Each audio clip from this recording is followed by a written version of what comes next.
Good morning, everyone. Preparing for another snowstorm coming in here in the next day or so.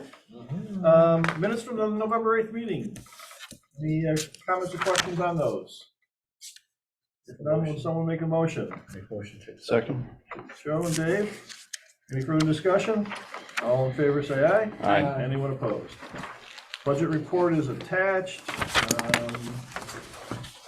On the revenue side, it was the final payment for the leasing of lands out at Triumph and R&R Farms of $825. Got some investment earnings from our money market account. And there was a transfer made from our reserves to cover other operating expenses that are listed below. On the expenditure side, salaries and taxes, or actually, I'm sorry, just salaries. The second one was the second payment to Carol that we make under her agreement with for being the CFO. We had expenses for the $500 for the West Company for providing payroll services for the year. And then we had, there's two invoices shown here for Kira's firm that you're going to act on during the meeting. Joe will be sponsoring those motions. Oh, absolutely. Under the Triumph Technology Park item, there were a couple of items. One was final payments for mowing for their 2022 for Jim Esper.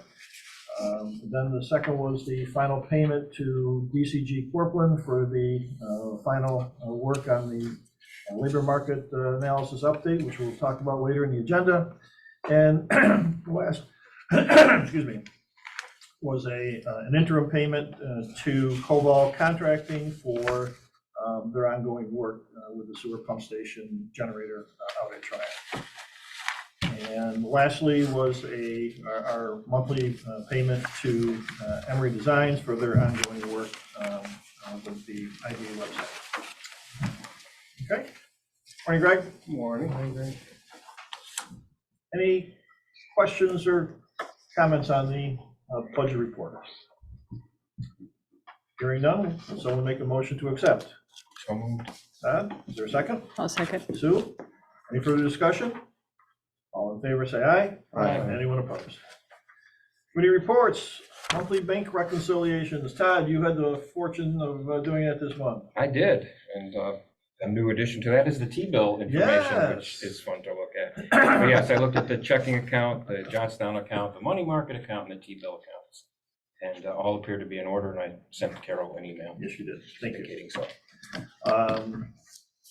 County reports. Jack, anything to report from the County Board of Supervisors? Yeah, I'll talk a little bit about the Scott Hensey is now going to be the new tourism director for, I shouldn't say that, he's going to be overseeing the tourism program for the county, and we're looking forward to some positive changes there for us all. So that is, we got that all finalized yesterday at our meeting. All the resolutions are in place, so we're looking forward to moving ahead with that. Nice. Congratulations, Scott. Condolences, Jeff. I would also say that, in fact, Scott told me this morning, we have a pretty good candidate list for people that want to become our new tourism director under Scott. So I know one person that did apply that we're very happy about. So hopefully he'll be the one, but I'm not part of that. When will they take their position? Fairly soon, within a month or two, or? I would suspect so, yeah. Soon, yeah. Very nice. The position can be active as of January 1st. I saw the ads in the paper, so. Good. I don't know if they'll be there right on January 1st, but they'll definitely be there in January. Awesome. Very good. Thanks, Jack. Tim Beckett was scheduled to be here. But he has obviously run into some delays or something. The CRG's monthly report is attached to your agenda for your review and perusal on your own account. Okay. Move on to other business. Site inventory report. We'll talk about that a little bit further in executive. Nexus Renewable. seems to be continuing to inch forward. I just thought this was interesting. My last conversation with them, the financial incentive that they're receiving from NYSERDA is pretty substantial when you see that amount there. And which is fine, which is great for them. But you start thinking about how many solar projects there are going on in New York State. And this one is a tiny one compared to some of the big ones. It puts into perspective the amount of cash that New York State is using to subsidize these projects. When you see how much this tiny little project's getting in Fulton County, which is one of probably hundreds going on in New York State, many of them 10 times the size of this one. So it's just an insight into how much money is being allocated to incentivize these solar projects. And it does change year to year, the incentives too. Oh, yes. But just to give you an idea, there's 4 over by FMCC. Each one is 3 megawatts, just to give you an idea of size. But like the ones down, there's a couple going on in Montgomery County that are huge. The one that is off of, what's the trail? Stoner Trail Road or something like that's a sub T size one. Yeah, that one's yeah, huge. they're huge.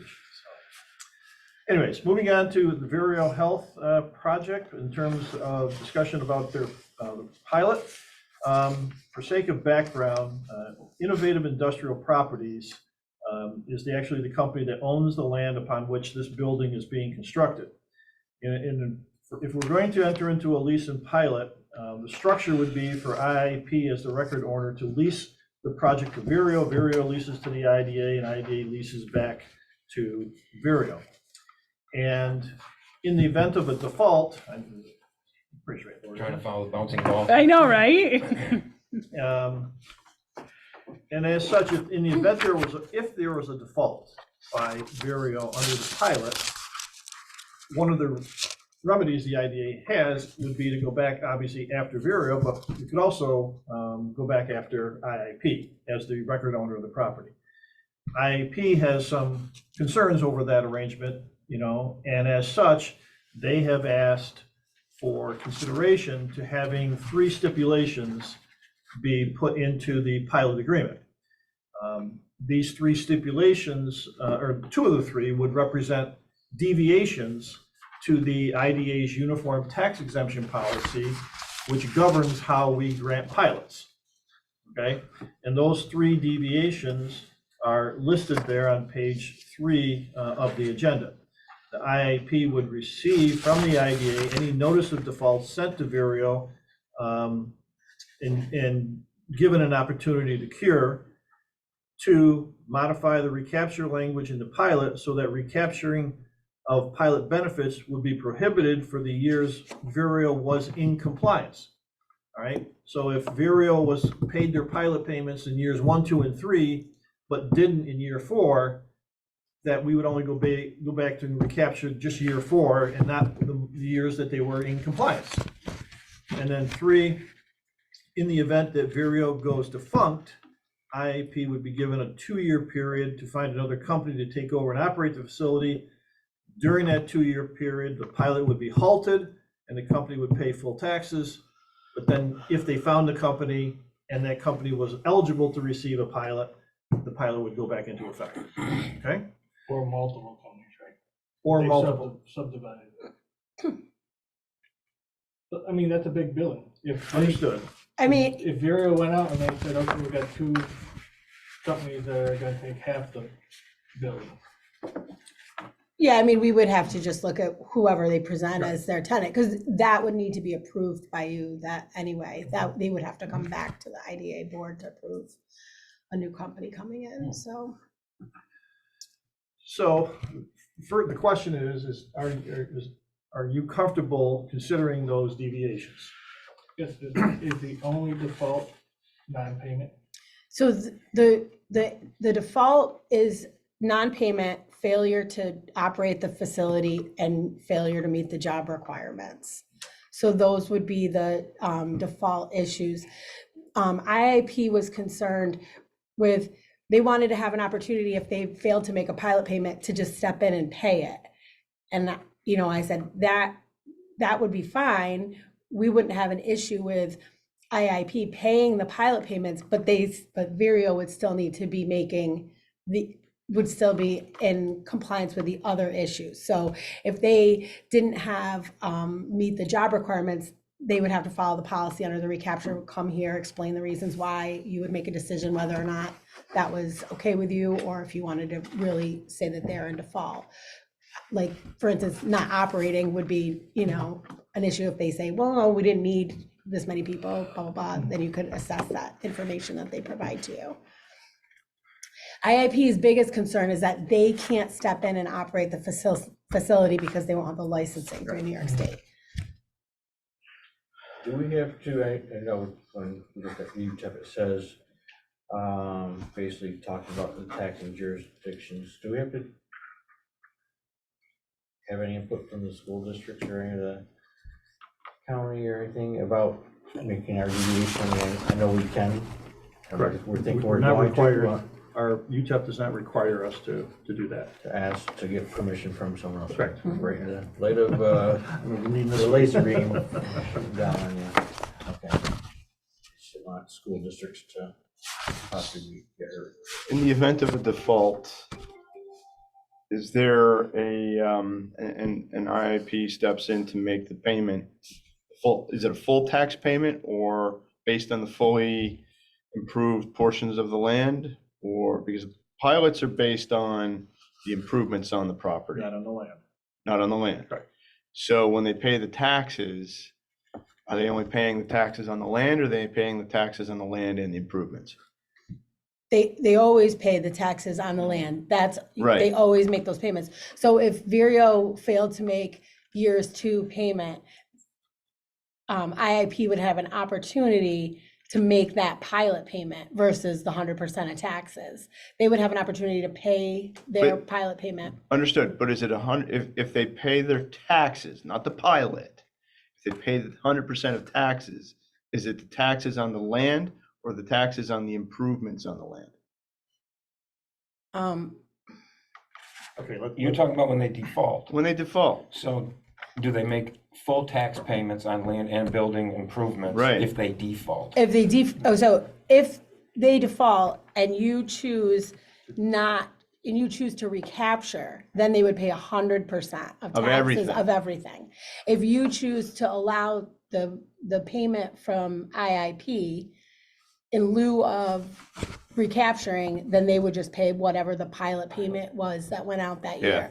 My guess is that if you get to a point where Vireo is unable to make their pilot payments, they're also defaulting on other terms of the project. right? Okay, But they won't, you got pilot payments and taxes, right, okay? You make pilot payments while the pilot's in effect, right. okay? You don't start paying taxes on the improvements until the pilot's terminated. But what we're talking about is if they go into default and they cannot make their pilot payments, IIP is suggesting that they, as a condition, will pay taxes on that property until such time as they find a new For renter that 2 year. For that 2 year within that period. 2 year period. Up to that 2 year So period. what correct. That would go I'm back hearing is off. that is 2 years of potential full tax payments Yes, yes. in the event of a default. So I want clarity, is it Yes. on the Right. land or is it on the land and the building? Both. Thank you. Right, yes. Okay. Sorry, I wasn't quite sure what the question was, but I'm not sure I know it. the reality is they're paying full Full taxes on the taxes. land All all the time. Yes, I Okay, understand so that. under the Yeah. default, that's not gonna change. I understand that. I wanted, because what I don't want to have happen is they make all these improvements, they default on the pilot, and then they go back to paying only taxes on the land and not on the No, they would improvements. have to pay on the improvements, Okay. yeah. What IIP is trying to have as a condition is that if Vireo makes it to year 8 and defaults in year 8, and then you go back and try to recapture all the benefits Yeah. received in 1 through 7. Yeah, I through get 7, that. Yeah. Okay. I'm going to, sounds like there's a willingness to consider this, Mhm. okay? So, did you pass that down?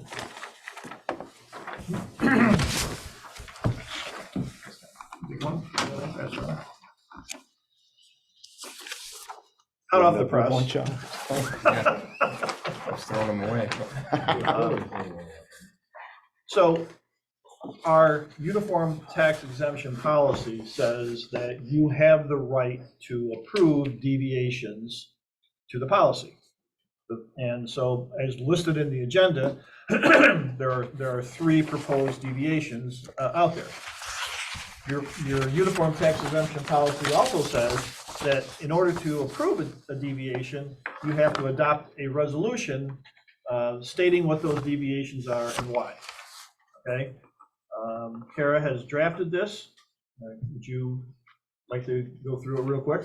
Yeah, sure. You need a copy of that probably to do that? Yeah, is there an extra? Yeah. Sorry.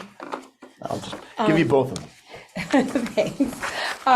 So what this resolution kind of does is it goes back and gives a little bit of the history of where we're at. So we closed on their project agreement and their sales tax documents in July of 2021. And then as you may recall, they came back to us this summer and asked for a total project increase and sales tax increase. And that was conditioned upon them closing on the rest of the transaction. So we haven't actually filed those sales tax increase documents with tax and finance yet, pending the resolution to these issues.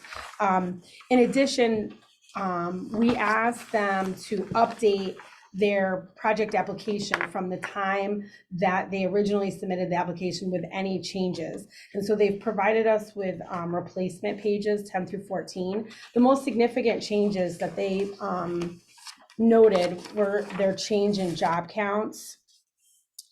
So they updated this information to say that with this project, they will retain the 64 jobs that are currently there.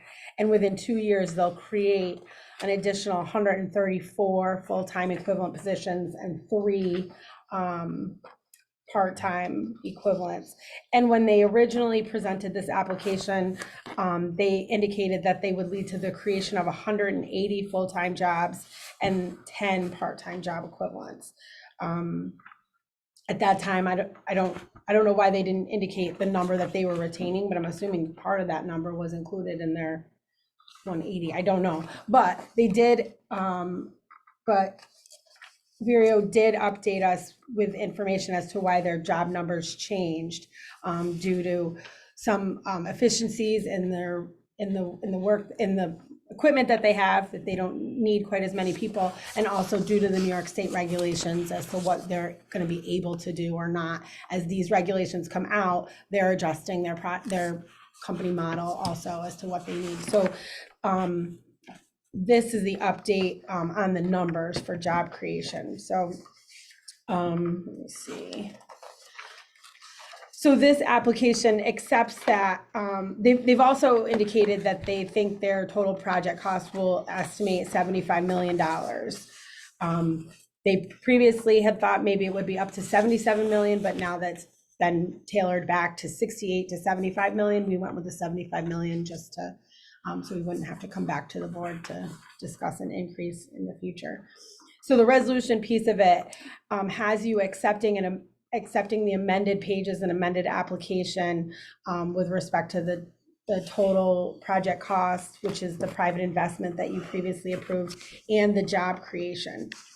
The actual name of the entity that owns the property is IIP New York 2 LLC. Their operating company is the Innovative Concepts, I think, that we've previously used, but when I pulled the records yesterday, it was a different entity. So this goes through and it talks about the changes we just discussed to the recapture and the closing documents, because some of these items will update. If you approve these, they'll be reflected in the lease agreement and in the pilot agreement, these particular changes. And then we've indicated that moving forward with this is in the best interest of the agency to get this project completed and done. IIP is really unwilling to allow the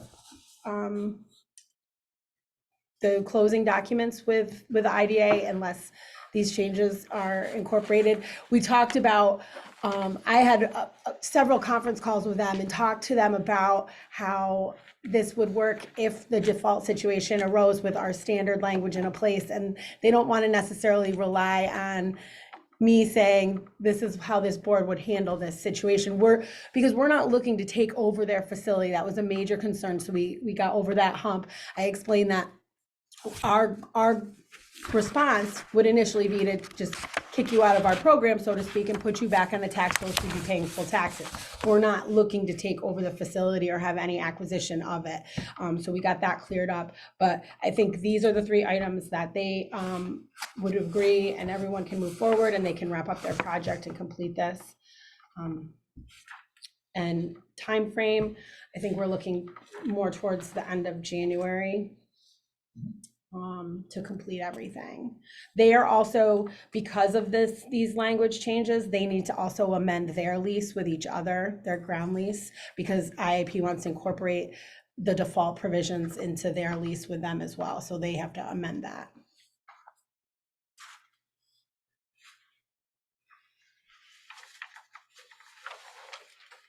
Are we having discussion of how long we're gonna give them to cure?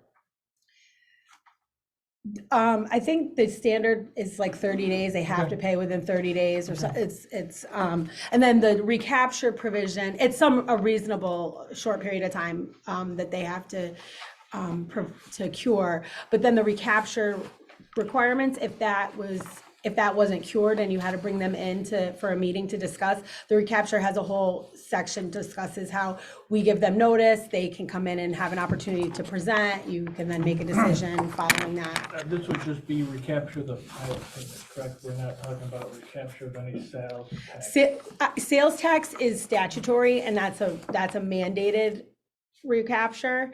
IAP doesn't care about that because it doesn't impact them. Okay. They're only concerned about the So- pilot.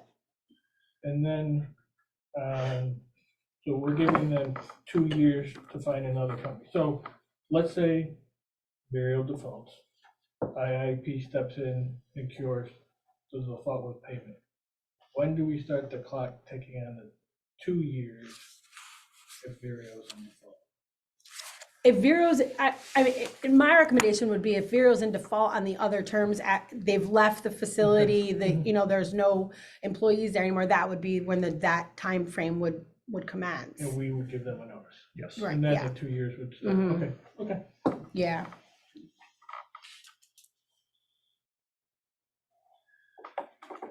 Any other questions? Greg? I'll make a motion. Okay, having none, with someone, and I think Greg is willing to make a motion to adopt the resolution as presented. I'll second. Dave has a second. Any further discussion or comments on this draft, on this resolution? Hearing none, all in favor, say aye. Aye. Anyone opposed? Motion, resolution You guys wait for the bank workout guys.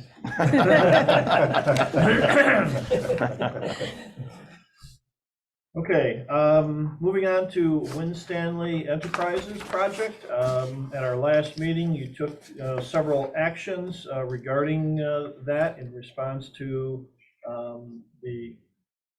Kara kind of talked about, touched on that. That we did approve the sales tax, increasing the sales tax exemptions, but we're holding that pending the execution of these documents, so, okay? And just as a follow-up, the amendment to the agreement that included these changes was executed back on November 17th. A revised 90-day notice was mailed out by Kara to the state on November 16th. There have been several iterations of that as the ABO shocked us both by writing back saying they had a comment on the revised letter and made Kara change it once, and then she sent it in, and they commented a second time, so she had to change it a second time. So yeah, that was pleasing to see that they actually looked at the letters. So. Did they have you change it back to the original? No, 2 different places. So No, but everything is fine there. And Kara is working with Win Stanley's attorneys, targeting a closing sometime in late January on the land transaction. So everything is continuing to move forward. With that, the sewer district number 4, the backup generator project, the delivery of the generator has been delayed. It's now, according to Koval, anticipated to be received in January of next year. Koval has installed all of the underground conduits and wires and has poured the concrete pad for the generator. National Grid has installed the gas line to it, and as indicated in our budget report, we did process a second payment to Koval in the amount of $25,000. And the transfer of the land to Fulton County Sewer District number 4 has been completed. The deed was filed in the county clerk's office on November 29th, and I emailed NYMER and advised them of that transfer, and they will, they've advised that they're going to keep the property on the county's liability policy, but the risk will no longer be assigned to the IDA, it'll be assigned to the county. So that will result in a slight reduction of our property tax, or our property liability bill that we get from them every year. Treasury bills, again, we continue to monitor that. The first T-bill was reinvested back in November 17th for 1 year, and got a rate of 4.54%, which was really good. The next one comes due in, I think, February. We will discuss that at the February meeting and get authorization to renew that one for another 12 months. Last item on the open agenda here, I think, is the labor market analysis that we did. This is the actual final report in its binder. It's the main. Consists of the main report, a bunch of appendices, and then an executive summary. This is the copy that I was going to give to Tim to take to Ron today to save me some mailing fees, but we'll get a copy to the CRG. You want me to take it for Friday? Could you? Please. Merry Christmas. Put a bow on it. I'll put it in a nice little bag with a Box bow. of chocolate or I've emailed this with Ron and kind of have it electronically. So the report contains some pretty interesting information. We've talked before about the findings of the survey that was done.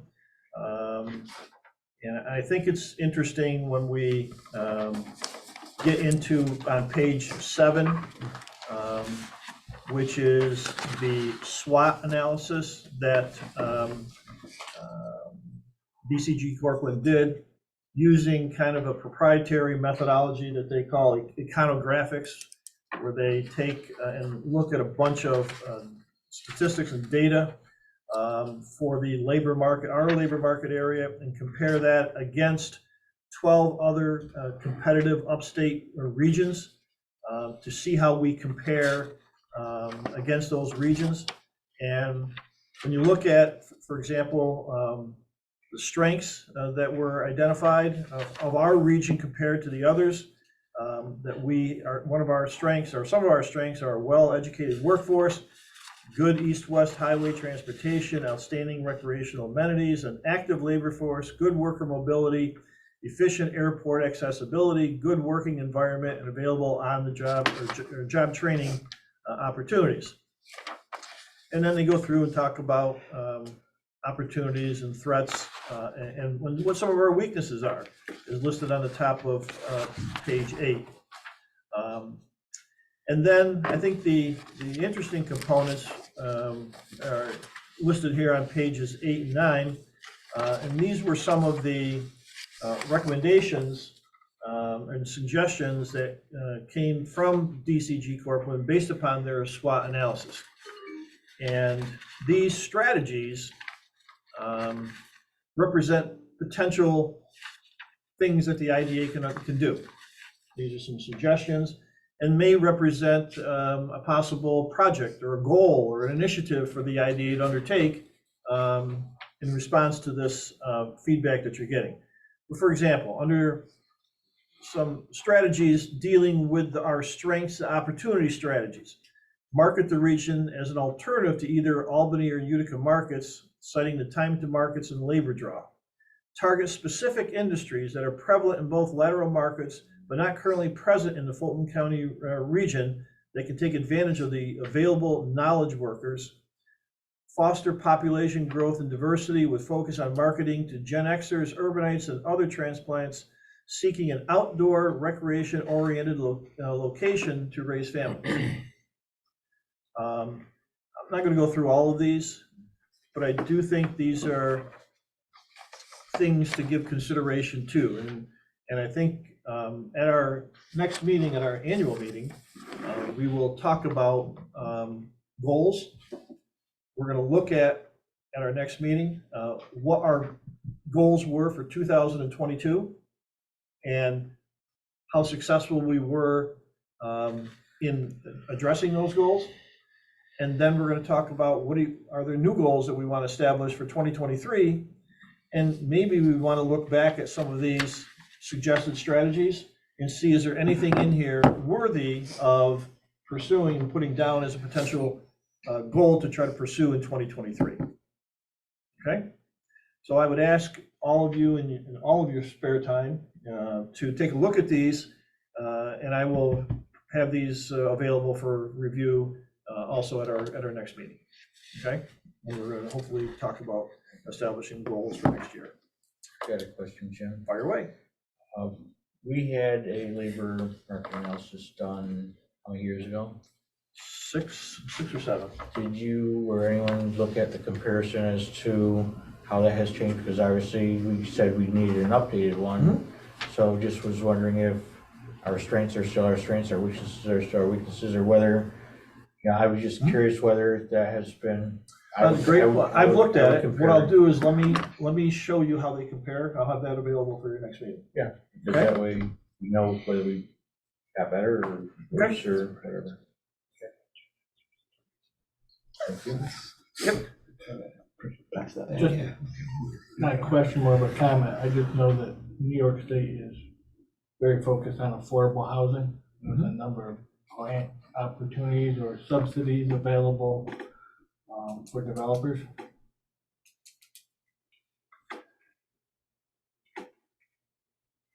Higher interest rates have slowed that a little bit. But Well, that is something we'll maybe talk about a little bit in executive. yeah. Okay. All righty, moving on to new business. We have received 2 invoices from Fitzgerald Morris Baker Firth for services provided in 2022, listed on your agenda. Ask for a motion to authorize the payment of those 2 invoices. I would love to make that motion. I already had it down, Joe. Very good. I'll second. Second, Mike, She was sweating. all in favor, say aye. Aye. Anyone opposed? And lastly, for board training for this month, wanted to talk about our internal financial control system.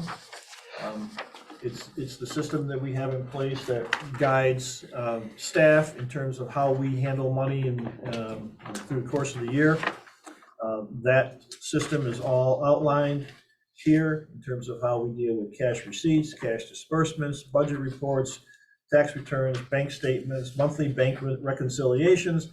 If you go to page 11, recommending that we amend the internal financial control system by giving recognition to the fact that we're now dealing with T-bills.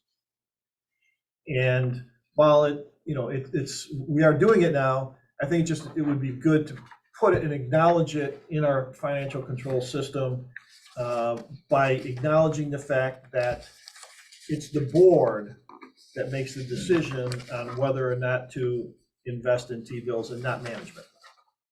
And that it's management's responsibility to implement board decision about investing, about reinvesting from a 3-month to a 12-month. And so just acknowledging what current practice is. So I'm recommending that we amend our internal financial control system to acknowledge our current dealing with treasury bills as a form of investment of our funds. So any questions on that? If someone would make a motion to approve that amendment, I'll make a motion. Sue, thank you. I'll second. Dave? Any further discussion? All in favor, say aye. Aye. Aye. Anyone opposed? Real quick, I gave everybody the meet and greet.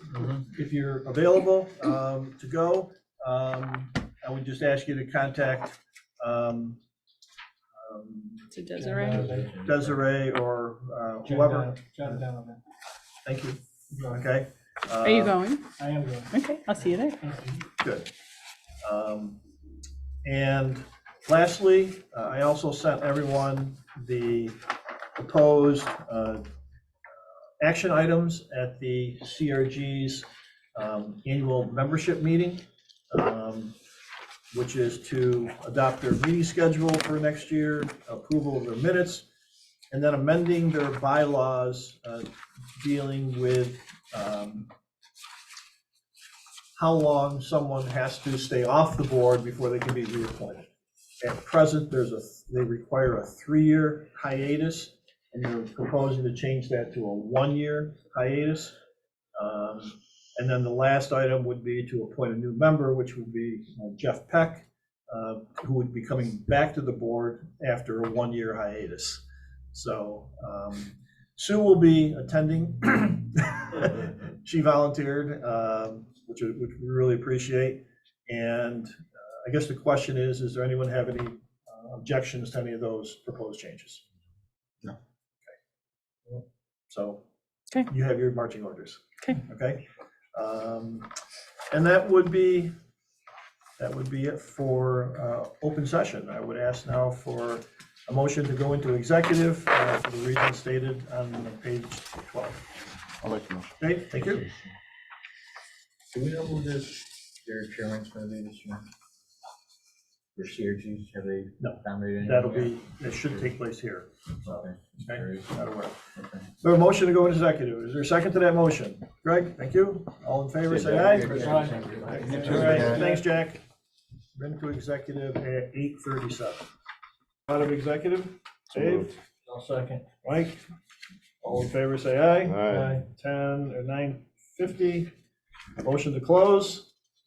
Sue? Sue? Sue? Second. Sue, she's always. Chad? All I in gotta favor, put it in my say aye. calendar, it Aye. won't happen. And do I have like 30 I know. minutes for my farewell speech for the? Well, yeah, Play the music. you can. I don't know how many people are gonna be sitting here. Okay, wait till the very. Be like the Oscars, we'll start